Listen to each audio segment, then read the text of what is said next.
Uploading. What's up guys, Hex Noob here.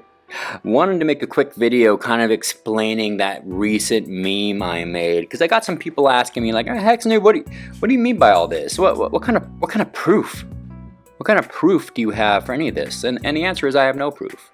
I have no proof. I'm not really great at crypto, I'm kind of a noob, and not really savvy with on-chain data. But as I mentioned before, I worked in commercial finance, and this is not financing in the way of like consumer, not like to regular folks on the street, but in commercial finance. And one of our jobs, well, me and my head underwriter, is that we would actually go visit large companies, walk the factories, walk the company, meet with the C-suite level executives, and during our discovery phase, we would kind of go through with a fine-tooth comb and see if they could actually borrow money, right? And 99% of the time they were clean, but 1% of the time they were not. They were not. And when it comes to business, and it comes to the way things work, I always like to say, never underestimate the power of greed and what greed will make people do, right? And I'm just going to preface this by saying, this is just an idea, okay? This is just a theory. Call it a conspiracy theory if you like, that's just fine, but it's just a theory. So let's talk about Drip Network and what I think the purpose of Drip was, and what I think happened to Drip. Because, as we know, guys, like this is just terrible. Like this is awful. And there's a lot of copium going on with people saying, oh, it's the bear market and it's this and it's that. Is it though? Is it? Because a lot of assets went down 80, 90% in a bear market. And that's especially altcoins. Like, I get it. I understand that. Hey, if Drip went down 80%, I think we'd all be pretty stoked right now. I think we'd all be pretty happy if Drip only went down 80%. Hey, even 90%. Even 90%, I think we'd still be about $1, $1.50, $2, something like that, right? I think we'd be okay with that, and there'd still be some hope of coming back up. But the fact is, Drip is down 99.9%. Will Drip come back up? I don't know. I don't know. But because of Forex's behavior, especially lately with the disdain that he has for his own community and investors, right? It kind of waved a red flag to me, because I'm going to pose some questions here. Why would a founder not mention anything at all about one of their tokens going down 99.9%? You would think at like $40 or $50, there would have been some serious alarm bells ringing, right? And he would address the community and be like, hey guys, we're down. It's really bad. We're doing everything we can to help this. But what we got instead was either silence or gaslighting. And that raised a pretty big red flag for me. So, I put on my financing hat here, and I thought to myself, what would the motivation for that be? I mean, why wouldn't he care, right? And it got me thinking about how Forex he likes to put himself out there as being like a charitable person who just made Drip to, well, Forex said he made Drip to make his friends rich. That is what he said, right? But there's no dev fees, and I'm not making anything from Drip, and I just did this out of the kindness of my heart, and this and that, and anything bad that happens, it's BB's fault, or it's the dev team's fault that I hired, or it's this, or it's that, and I see a lot of deflection happening there. And as a leader, you have to take accountability for your project, right? Just like Elon Musk has to take accountability for Tesla, You know, if a Tesla owner went on Twitter and said, "Hey Elon, you know, I bought a Tesla and I'm having a lot of problems with it and I'm not happy at all," and Elon replied back, he said, "I'm telling you, you can suck my dick." I don't think Tesla, the company, I don't think Tesla owners, I don't think those people would be super stoked with that. So let me propose a theory of what happened.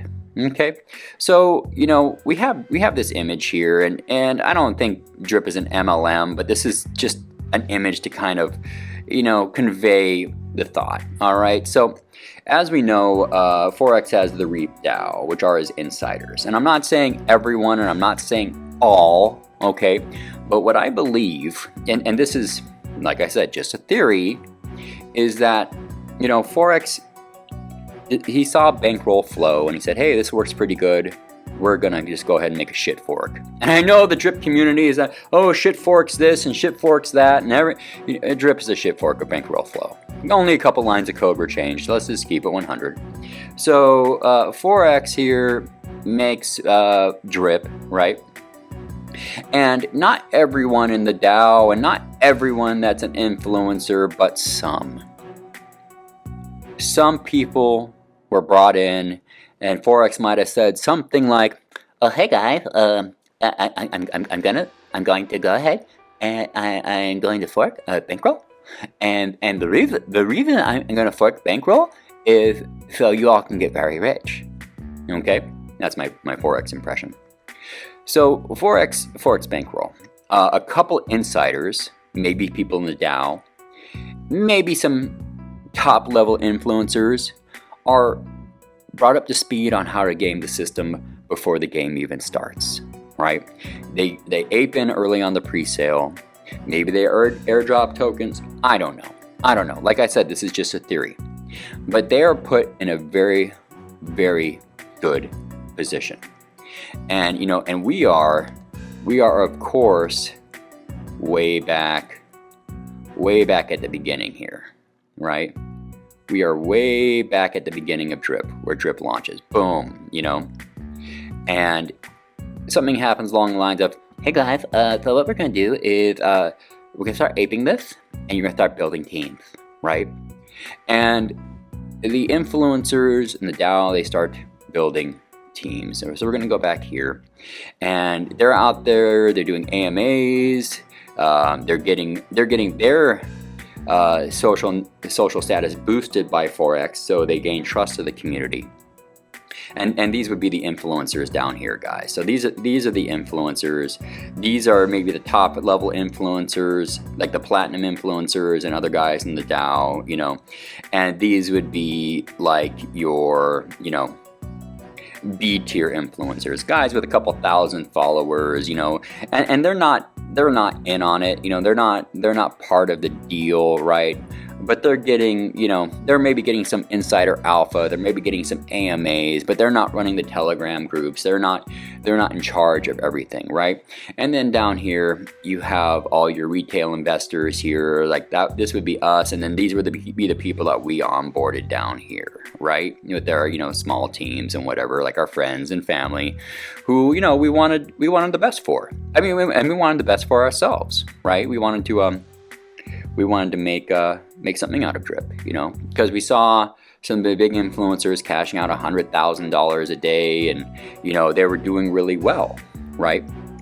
So meanwhile, here we are, you know, and they start pumping up Drip, right? They say, okay, let's start aping. And a lot of us got in, you know, well, I got in, you know, at the top, so, you know, I'm one of those idiots who bought the top, as Forex would say, right? Yeah, I know, fuck me, right? I believed in you.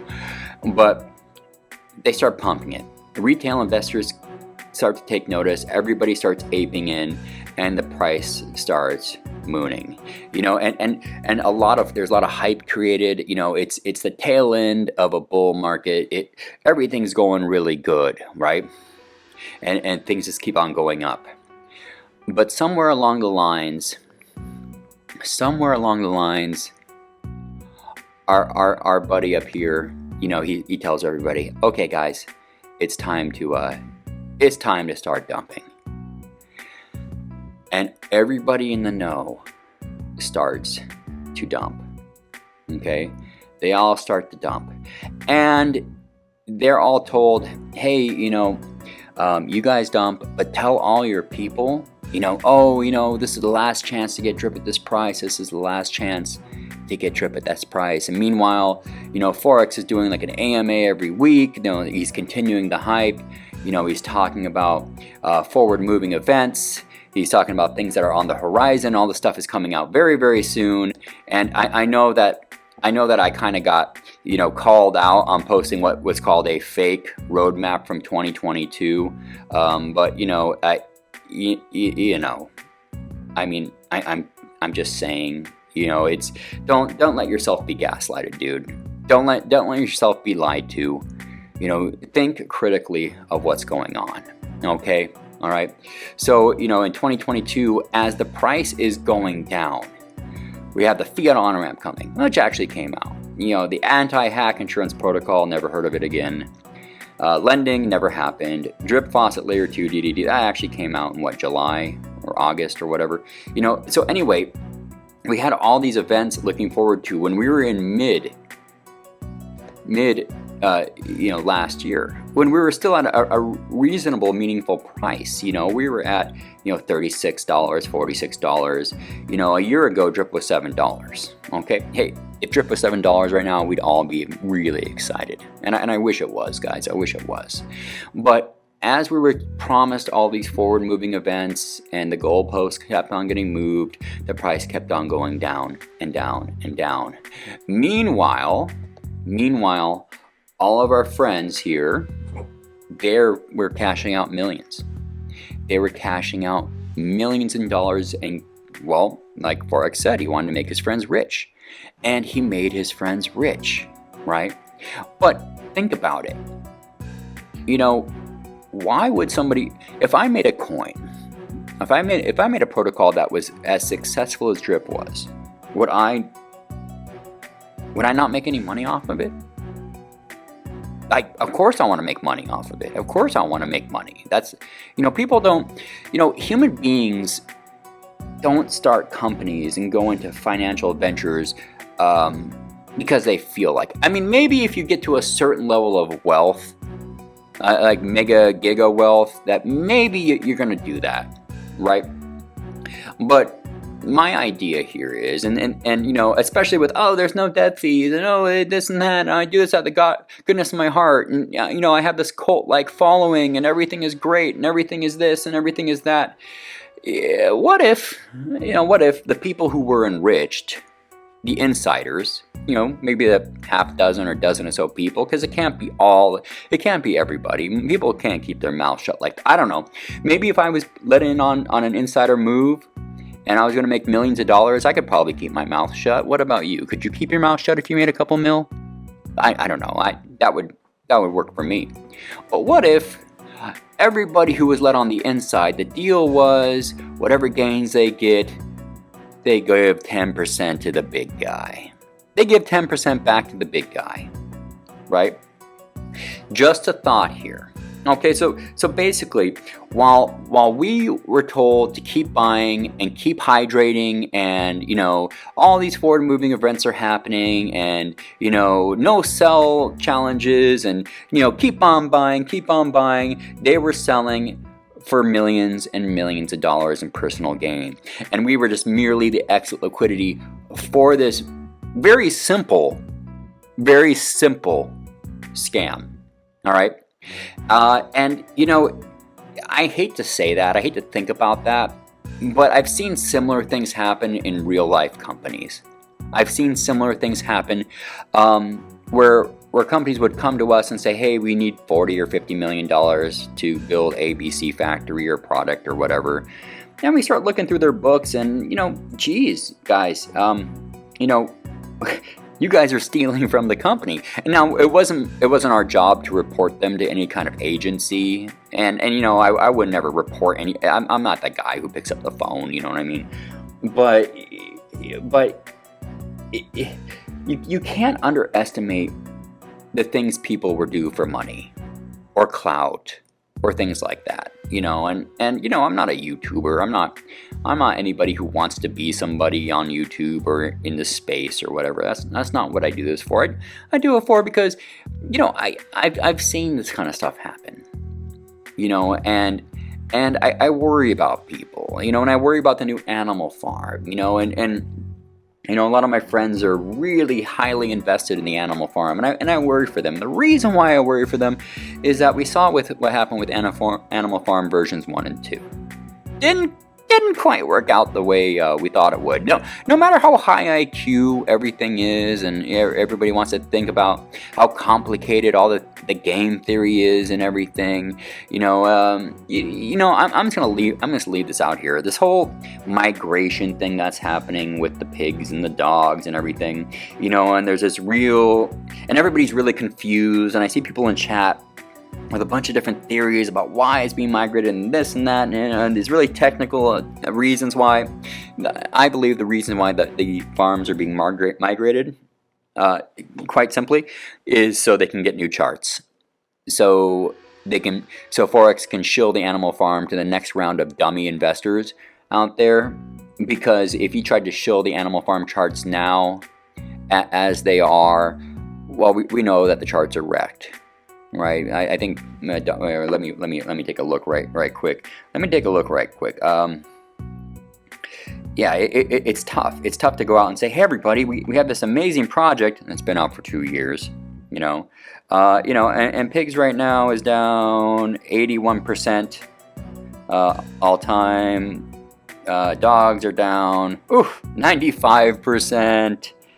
And as we know, if we look at a good old Drip here, Drip is down 99.95%. So I'm just gonna throw this out here, guys. Be careful. When you want to invest in anything that might be speculative. And this is DeFi, this is crypto, and I said from the start, this is just an idea. This is just a theory.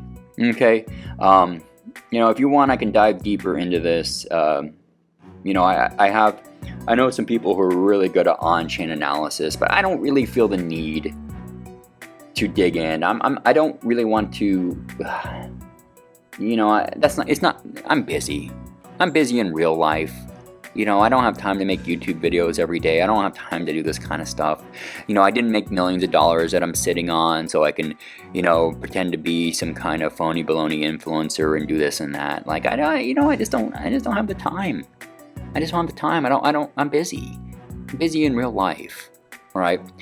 But I think most of us are pretty pissed off. And, if you look at Forex Shark's, Twitter account, and you look at the comments on there, I think people are starting to wake up to the reality. And I'll leave you with this: if Forex Shark behaved the way he did to the Drip community, watched it go down 99.995%, got aggressive and abusive to the investors there, what makes you think he would behave any differently with the Animal Farm? Look at it like this. I'm a guy, so I'll use this analogy. And this is a real life analogy. I met a girl when I was young, and she was beautiful, and she was sexy, and she was perfect, and I was head over heels for her, and we were dating for a couple months, and I remember one time we were out to dinner, and I was super into her, and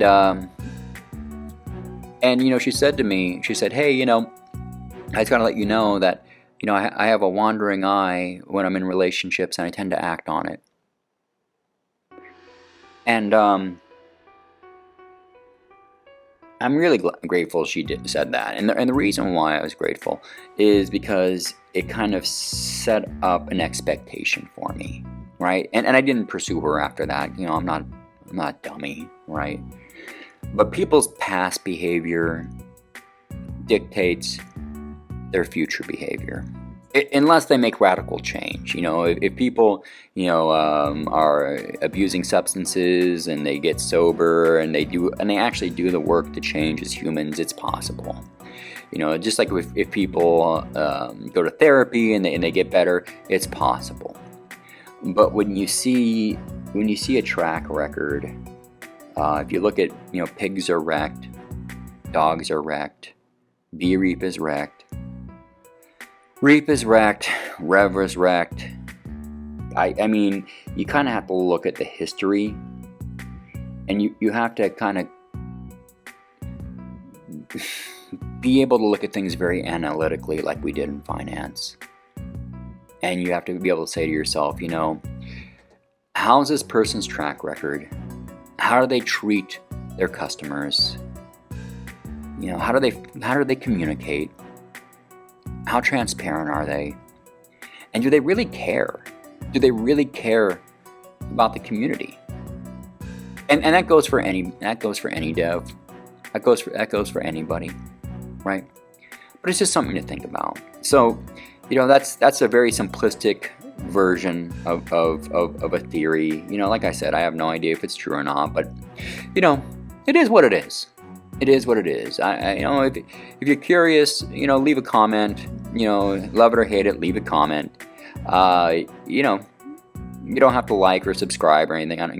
I don't make videos consistently enough to really be impactful. But yeah, man, that's it. Anyway, I hope you have a great day, and peace out.